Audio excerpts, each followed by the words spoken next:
guys are here in India for a very special purpose.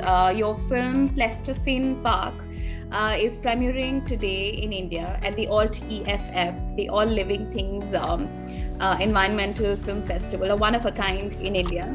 How does it feel like to be here in India for this? I'm really excited to be here. I didn't really imagine Indian audiences when I was making the film. And India is a huge country with a lot of people. And so as an audience, I'm really curious to see how people will respond to the film. And what about you, Nikita? Yes, I come from the place very different from what we see now in India. It's a very remote place in Siberia with very little people, and it's now very cold there. And the movie is about that environment. And I'm also very curious to see how people will react on the movie. But so is this a first time for you here in India, Nikita? For me, yes. I think I'm a first timer in India. So I just showed up yesterday. So right now I'm attending conference, climatic conference in Dubai, the big one. And I took 1 day off to join Luke at the screening. So how is the weather of Mumbai treating you?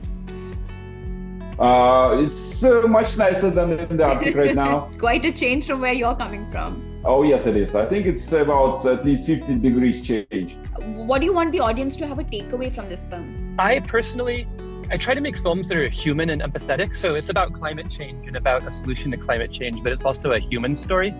So first and foremost, I kind of hope my audiences have a human connection with the characters and understand and think about their struggle and what they're trying to accomplish, because they relate to them as people first. That's usually the approach I take to these things. What is the synopsis of your film? 2 Russian scientists who are struggling against all odds with really minimal resources to pull off this project, this kind of a dream project that, if it works, could change the trajectory of life on our planet.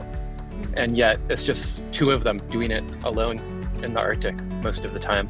So I don't know how people think about climate change in India. In America, we kind of get the same story over and over again, like everything is wrong, we're doomed, but maybe windmills will save us.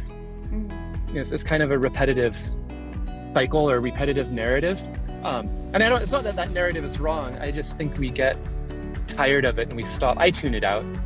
And so this is such a different way of discussing climate change, both the human aspect of the story, the fact that it's a really different solution than we normally hear about. And it's kind of hopeful, this idea that maybe 2 people in the middle of nowhere can affect a positive change on the world. I think you have to have hope sometimes, right? I don't believe in false hope, but I do believe in hope.